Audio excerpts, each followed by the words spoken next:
Riigikohtu asukoht Tartus on ühest küljest sümboolse tähendusega, aga loomulikult on tal ka väga selge pragmaatiline tähendus. Kui me räägime kohtu asukohast, kohtuhoonest, siis see ei ole tegelikult läbi aegade olnud mitte pelgalt kohtuhoone iseendast, vaid see on olnud alati midagi enamat, sest õigusmõistmine on läbi aegade olnud ka rituaal. Ja kohtuhoone on alati olnud selle õigusmõistmise rituaali läbiviimise paik. Ta on alati olnud võimu üks sümbolitest. Ja seda on tavaliselt püütud rõhutada ka ehitusega.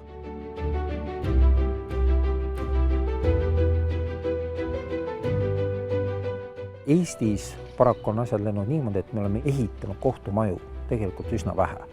Pigem on ühte või teist hoonet kohandatud ja selles mõttes seesama Lossi tänava maja on ka kohandatud haiglast ja selle on üks tüüpilisi näiteid siis Eesti kohtumajade ajaloost.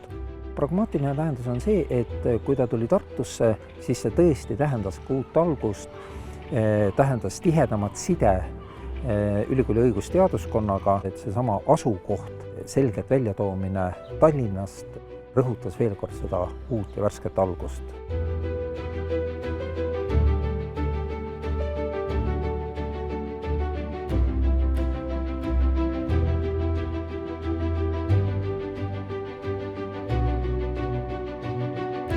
Riigikohus on saanud siin majas tegutseda juba 1993. aastast saadik. Selleks ajaks, kui me saime renoveerimise projektiga alustatud, oli ilmnenud mitmeid probleeme.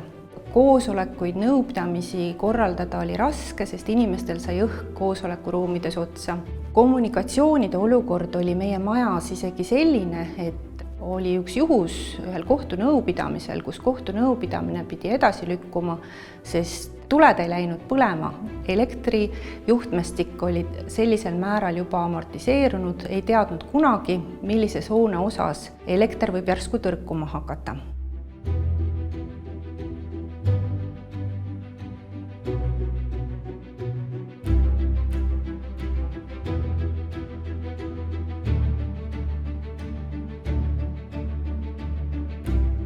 Tegu oli ikkagi niivõrd vana hoonega, siis ikka suhteliselt, kus käsi sai külge pandud, nii üllatusi tuli. Nii nagu hakkasime kaevama, tulid hoone seest välja, paljastusid vanad müürijupid, leidsime väljast trasside kaevamisel säilmeid. Kui nüüd meenutada, siis päris keeruline oli see tegevus ja üllatuste rohke. Kohtumaja nõuab ju ikkagi oma spetsiifikat. Seal on oma turvaalad, sellega oma liikumispõhimõtted hoonetes ja ka kindlasti kõrgendatud ruumi- ja tehnosüsteemide ehituse nõuded. Loomulikult me ehitajana ju ootame väljakutseid ja kindlasti see maja seda pakkus.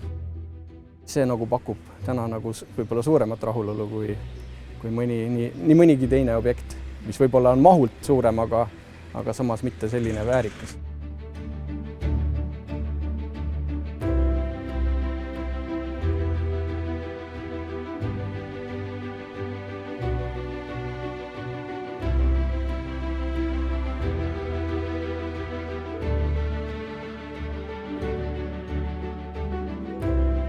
Kohtumaja siin Toomemäel paiknemine on hea näide sellest, kui ruumiprogramm on hästi läbi töötatud ja tellija ka näeb, et tal on potentsiaali siia püsima jääda, et ruumivajadus muidugi suureneb ja siis vanas majas on keeruline tihtipeale sellist asja ära paigutada. Aga et siis antud juhul ikkagi mahuti ilusasti ära siia majja ja ei pidanud kuhugi põllu peale kolima Riigikohus, vaid on meil siin südalinnas Tartus.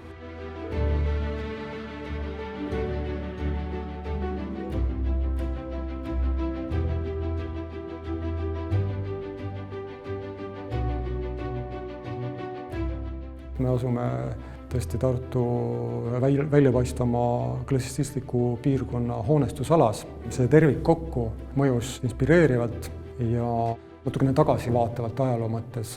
Ja seetõttu tekitas ka sellise austuse aubaklikkuse selle arhitektuuri vastu. kui alustada sellest situatsioonist või sellest algstaadiumist, millises seesama hoone oli 3 aastat tagasi, siis esimene otsus pärast tellijalt lähteülesande saamist oligi, ma teen sellele uue terviku, sellele ajaloolise hoonele, mis vääristaks seda ajaloolist hoonet eelkõige, tuua tagasi see klassitsistliku stilistikasse ja seeläbi siis kasutada autentseid võtteid klassitsistlikke, mis on koloriit, mis on furnituuri, metalli, näiteks antud juhul valgustite messingdetailid ja ka keraamilised plaadid ja ka vaibamustrid.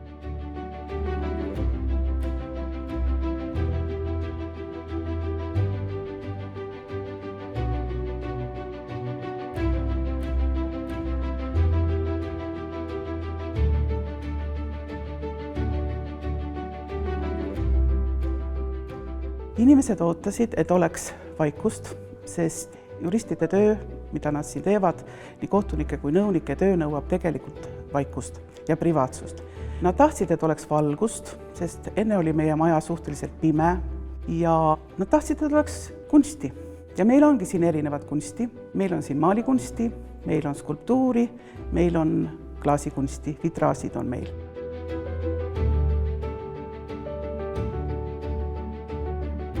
Meil on siin endiste esimeeste portreemaalid, praegu on neid siin 4 tükki, tegelikult on meil endisi esimehi juba 5, meil on olemas ka Priit Pikamäe maal, aga ei ole olnud õiget hetke, et seda siis pidulikult avada, me ootame seda ja küll ta tuleb.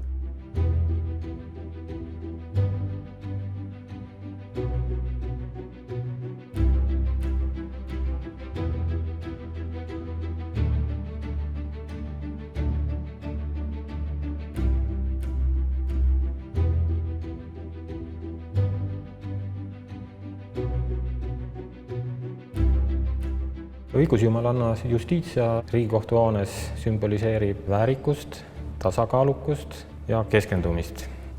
Need on kõik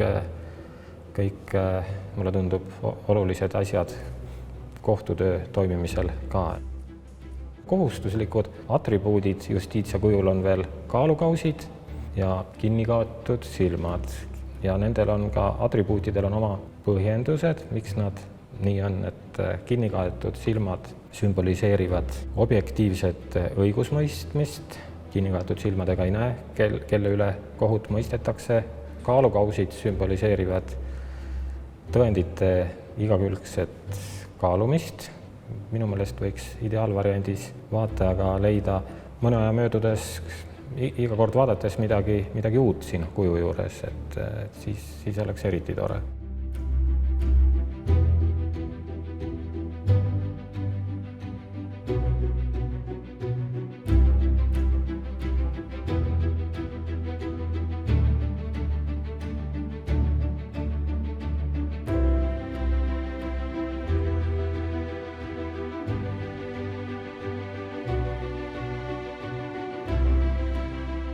Kuna me maja ei ole ametlikult avatudki, siis tegelikult ei oskagi kõik ilmselt öelda, kuidas nad ennast tunnevad ja maja on ju alles pooltühi. Aga ma arvan, et kõik hakkavad ennast hästi tundma siin. Igalühel on oma pesa, oma tuba, oma ruum, oma võimalus tööd teha. Ma ei kujuta ette, et meil siin väga palju paremaid töötingimusi oleks maja mõttes võimalik soovida. Ma loodan, et siin ikka hakatakse tihedamalt istungeid korraldama, kui see varem on olnud. Et ka kolleegiumid võtavad ikka ette asjade lahendamisega suulselt, et see saal ei jääks meil nende sööti. Ja ma usun, et päris kohtuna me saame seda tunda siis, kui me oleme selle üldkogu saali ühe istungiga sisse õnnistanud korralikult. Siis me saame öelda, et see on kohtumaja.